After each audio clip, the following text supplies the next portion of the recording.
Good evening, good evening, good evening. It is Thursday, February 12th, and it's time for Let's Talk Power Live. Who am I? I'm Dr. Tangi. I'm your host, show host. I'm a CEO, founder. I'm an author. I'm an educator. I'm a researcher. I'm a lot of things. But today I'm here with you, and I am thrilled to be so. We're in week 2, Black History Month, and this year it seems different. Black History Month has always been a very wonderful time of celebration. I remember when I was a child, I didn't learn a lot about Black American history in school, but I was very astute because we learned it at home and we learned it at church. And then I taught myself a lot of what I really wanted to know about who I was as a Black American. This year, with all that's going on in our country and around the world, Black History Month carries a special weight. And I'm thrilled to be here today talking about the power, the instructional power we have created. And welcome you to the show. If you are new to Let's Talk Power Live, welcome. Thank you for being here. If you are a subscriber, thank you so much for being a subscriber. And for my folks who are not subscribed yet, please go ahead and subscribe. Hit the like button, share it. The conversation about power and education is a real one, and it happens in spots and spurts, but I am committed to having a real conversation about power and education. Why? Because power and education is real, and instructional power is even more so. So what are we going to talk about? Oh, wait, I forgot. What are you thankful for? Well, let me tell you what I'm thankful for. I'm thankful for the opportunity to have been able to support a group of principals yesterday for a wonderful professional development session where we worked on alignment between what they say they believe and what their outcomes are showing. And in like many places, there really is a gap between what educators say they believe about instruction and what's happening on the back end of student outcomes. And I said to the group, you have one of two things. You got a kid problem or you got something else. Because if the majority of students are not proficient according to your state standards and according to NAEP scores and other measures, then we are saying that we got a kid problem. And if we say that we don't have a kid problem, then we got something else. And that was how we spent our time. Hey, Peaceful, thank you for being here. I'm so glad you're here. I think it's Zanaya. Hello. Thank you so much for being here. I always appreciate having guests come in. Please share your ideas. Uh, okay. You are a disgusting person. I'm going to remove you. Thank you. I appreciate people being here, but I don't want you to be nasty while you are here. So, that was an interesting thing. Never had that before. Raymond Jimenez, thank you for, I think it's Raihana Jimenez. Thank you for being here. Well, anyway, here's what we got. So we're going to talk about power and education. And I'm going to share with you my definition of power and education because I share it every week and because people always ask me, why do you talk about power and education? I do because it's a real thing. So here is the definition. Education is the instrument of democratic designs, and it is no less the instrument of power. The control of information, the shaping of understanding, and the influence of judgment are critical elements common to democratic design, power theory, and educational philosophy. That is what this is all about. And it is really, really important for us to have that conversation. But then the other conversation is, well, if that's what power and education is about, what is instructional power? Here is what instructional power is all about.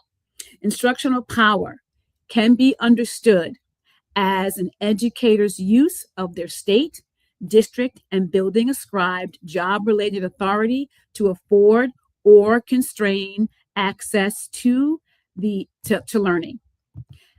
But I wanted to go a step further because someone asked me, well, there's no definition of it out in the world. And perhaps there isn't. And I want to add one dimension. When I talk about the ability to afford or constrain, I want to add to that that when you are an educator at any level, leader, building, classroom, wherever you are, your actions determine whether or not you are exercising your power in a way that opens access or in a way that constrains it. And that's why I want to be really clear about what that means. But tonight's conversation, we're going to be talking about the power that we as Black Americans have inherited. And we've inherited a lot of instructional power. So let's go ahead and talk about that conversation right now. So, want to begin like I do most weeks. I really do like to talk about, I want to give some data because data tells a story and data is a grounder. And right now, I want to raise this truth. After the Civil War, freed people and Black institutions, often with Freedmen's Bureau participation or partnership, helped establish 3,000 schools across the South, serving roughly 150,000 students or learners. I don't want to call, well, I'm going to say students because that's kind of what I always talk about, right? But we're talking about 150,000 learners across the South.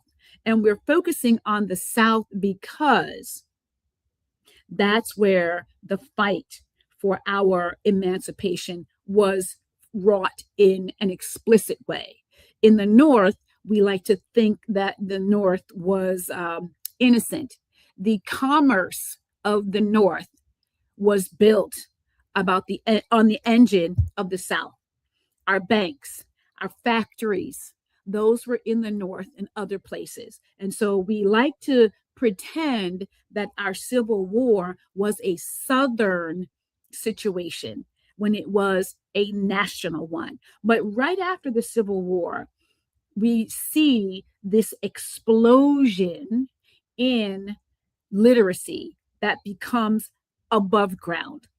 During slavery, and we know because there were Virginia codes, there were literacy codes. I live in the state of Virginia, and sometimes it really bothers me that we have such a torrid history around literacy for Black Americans. But I want to make this point, and I want to say that what we dealt with back then, what we dealt with was literacy that was actually stolen. For all intents and purposes, stolen literacy because it was illegal. And it literally was a matter of life and death. People could be killed if they were caught learning how to read, reading, and teaching others how to read. So, in two books I'm going to talk about, I'm a reference tonight beside my own, two books want to talk about. One is Self-Taught by Heather Williams, and the other one is Fugitive Pedagogy by Jarvis Gibbons. And in both of those texts, they lay out, the researchers, the authors lay out a legacy of inherited instructional power where Black Americans who were enslaved really took it upon themselves to learn how to read because they recognized that to survive, they had to be literate. And they became literate in myriad ways. They did it in ditches, they did it underground, they did it in homes, they did it in churches, they did it in the woods, and they would pretend that they didn't know how to read. They were engaging in agency developing literacy growth because it was inherent upon them for their survival after the Civil War to be literate. So we see this explosion across the nation after Civil War, where these 3,000 learning sort of institutions, and that's a rough number because the Freedmen's Bureau really couldn't count all of the quote unquote ad hoc learning avenues, those that were in homes, those that were in churches that did not necessarily count as schools. But we have this explosion across the nation about these Black people, my people, taking it upon themselves to become literate. And last year, when I did my Black History Month segment, I talked about Robert Smalls. And Robert Smalls was the first Black senator from South Carolina. And through his work, he became instrumental in that state having its first public school system. So we see the empowerment of instructional power that was used to build agency in the face of the opposite use of instructional power that was meant to constrain, that made literacy illegal. So we see that literacy, or I'll say it this way, we see that instructional power has two forces. You see in my definition, you can constrain or you can afford. The legal forces at work in this country during that time, the instructional power, the curriculum that was not neutral, education is never neutral. So those forces were using the streams, the mechanisms, the tools of the government to lay down and use instructional power as a constraining force. In the face of that, you have enslaved and freed people using their instructional power to afford, to open access, to make it really clear that they were going to assume power on their own behalf. So I want to share some more information with you that we can take a look at right here so we can see what we've got. So our path to literacy, some data that, as I read it, I was so shocked. I knew it in one way, but I wasn't sure about it in another way. So here we go. In 1870, just 5 years after the Civil War, 4 out of 5 Black adults were recorded as unable to read or write. That means 80% of the Black population in 1870 in this country were what we would call illiterate because they could not read and they could not write. By 1900s, the Black illiteracy rate had been cut almost in half. So about 44% of Black adults were able to read and write. And by the 1930s, 80% of Black adults were literate. That is an incredible rate of literacy development. When you think about from 1870 to 1930, that's roughly 60 years to go from 80% unable to read, and you get to 80% able to read. That's 100% growth, even more than that. If you think about this from a numerical perspective, that is an incredible inheritance of instructional power, whose ability to afford and fight and ensure that Black Americans were able to become literate in order to survive in this country. That is an incredible story of the use of power on your own behalf. So I always like to talk about past is present. We tend to think the past is over. The past is never over. The past is always present with us. And so right here, I want to think through and talk with you about this idea of assessments. We know that assessments, I'm going to do one thing. Give me 1 second. There we go. We have a culture of assessments. I'm an educator. I was in the classroom for a very long time, and I work with educators across the country. Assessing in and of itself is not a bad thing.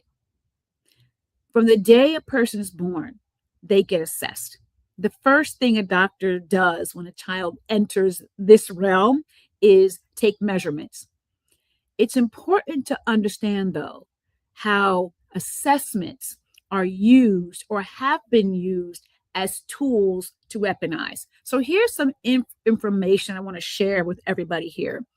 Standardized testing in the United States was built on eugenics and white supremacist ideology designed to rank people by race, class, and language.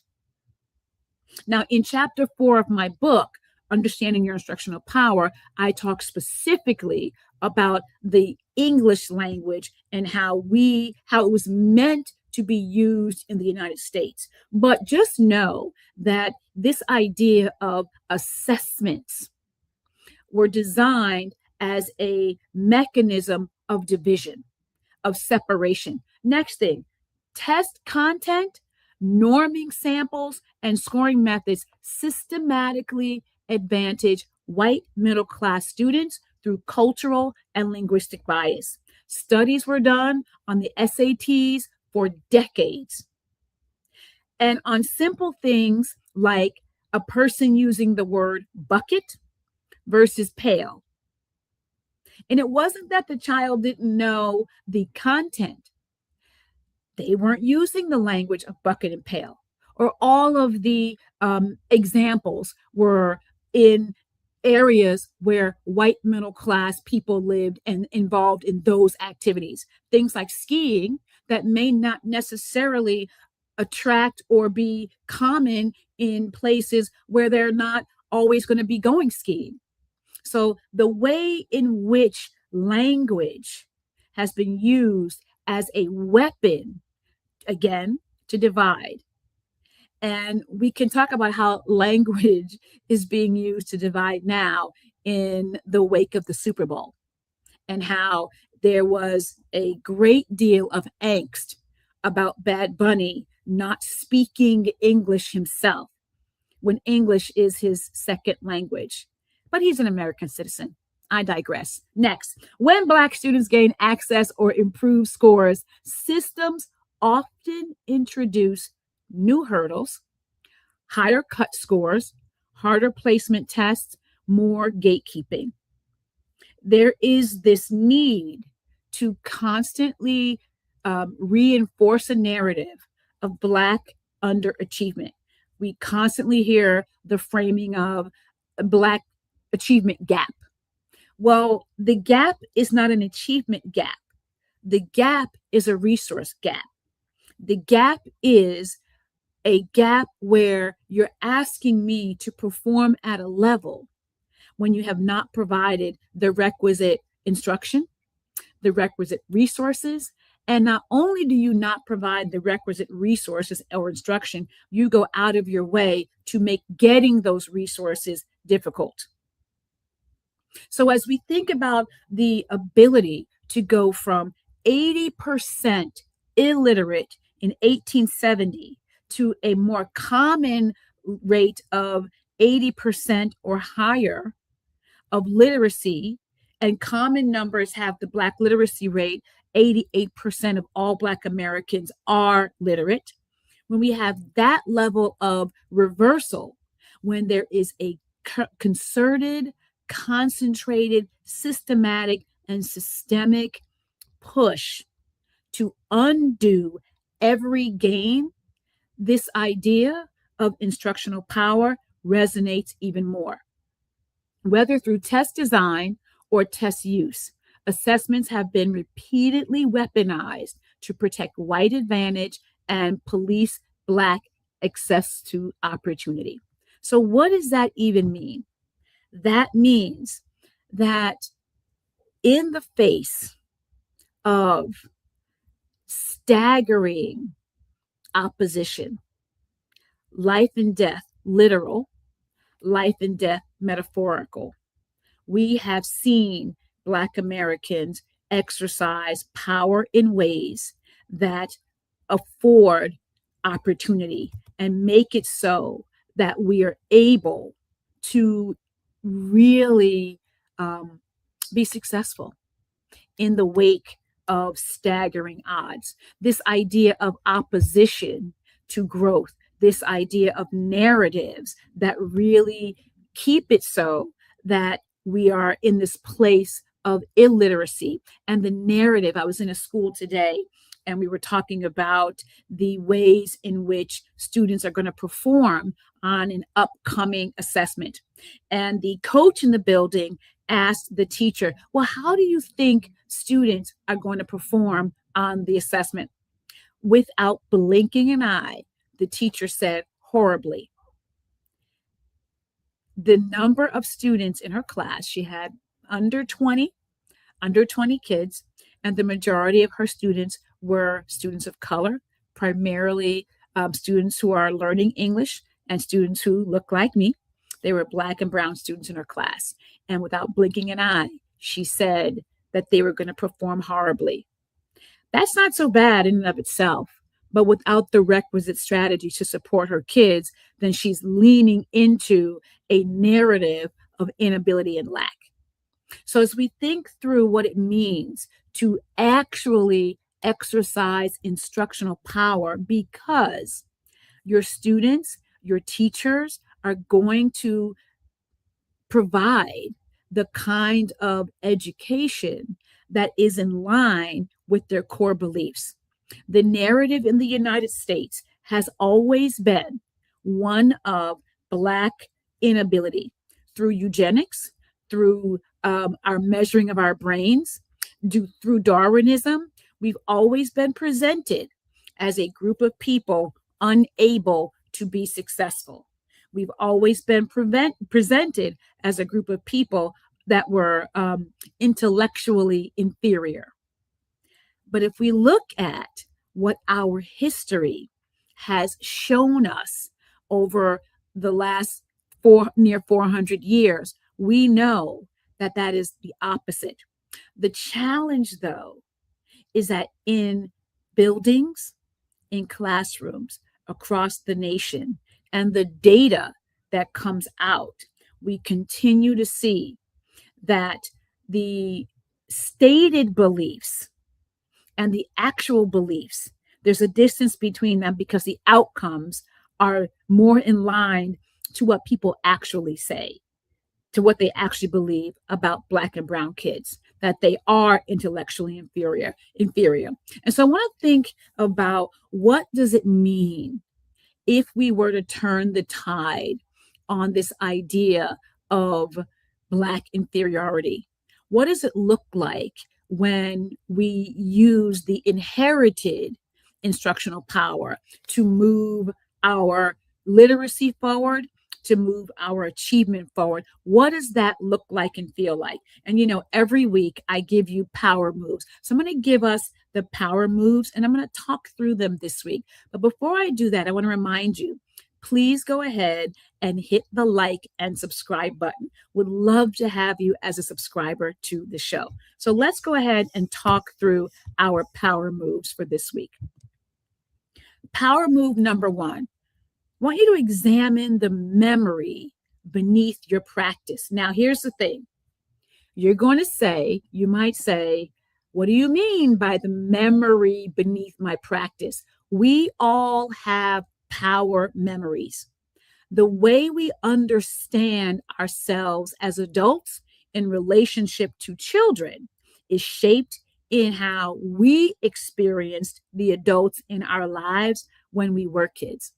So what does that look like in practice? I want you to notice what school taught you about controlling narratives. Either it was explicit, most times it was implicit. Those implicit narratives that you saw around you as a student and as an educator. Where did you begin to learn that certain people were better than others? You learned it somewhere. Or maybe you were in a family where you did not learn that, and I hope that you were. Identify beliefs you carry about who can learn. That's challenging because as educators, we are programmed to always say, I believe every kid can learn. That's what we're programmed to do. Unfortunately, that is not the truth. What we say we believe and what we actually believe are two different things. Next, name what feels normal but comes from history. This is about interrogation. We must interrogate the narratives that we have been fed over time, because those narratives have come to us through a skewed lens. Power move number 2, protect learning as freedom work. Just like formerly enslaved Africans in this country, literacy and learning were about freedom. It wasn't about liking it or wanting to feel good about it. It was about, I have to learn because I have to be free. Learning was the pathway to freedom. So design choice, voice, and thinking as non negotiable. The first word there is design. I know you've got curriculum. And inside that curriculum, you still have to design learning. The curriculum only moves to the degree that you move it. Refuse routines that require identity shelving. I talk about identity shelving in my book. It is when you have children put aside who they are in order to fit in to your learning environment, as opposed to making space and room for them to be who they are. So refuse those kinds of routines. Provide space for truth, community, and safety. I brought that one back from last week when I had Dr. Damon Harris on and we talked about the power of community. I wanted to bring that back because it is so salient. The impact of this: instruction begins to extend freedom, not reproduce limitation. When you allow young people to be who they are, particularly students who don't look like you, who come from a different background than you are signaling to them that you are disrupting negative and pejorative narratives. And that's the aim of schooling. And then power move number 3, teach toward the future, not just the past. What does that look like? Build classrooms where agency is structural and not just an activity. And we've got tools to really help you do that. So if you are not subscribed, I'm going to invite you to subscribe. And if you're not part of our email list, I'm going to invite you to become part of our email list where you can get these tools that would be helpful to you in understanding agency. And then align expectations with what I'm calling a pedagogy of possibility and not prediction. We like to say that prediction becomes the possible thing that we see when we create self-fulfilling prophecies. Well, I want you to disrupt that. I want you to really lean into the pedagogy of possibility and consider that every single student actually does have the capacity to learn, and really take that as your narrative, not just what the numbers say. The numbers tell a story, they don't tell the story.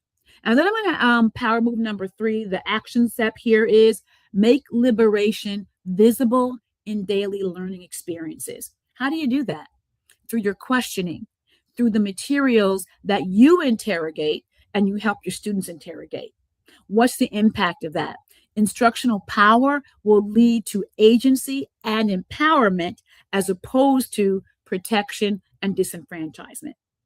So you want to lean into these power moves to really shift the ground and take our inherited instructional power, our history, our memory, and our instructional power to really begin to engage and build agency and disrupt narratives that have kept groups of people stagnant in their learning. Commonly right now, as I said earlier, 88% of the Black community is considered literate, but 23% of our population is where Black students have the weakest literacy skills. Studies have shown that when an African American student graduates from the 12th grade, they have the equivalent of a 6th or 7th grade education. Let that sink in.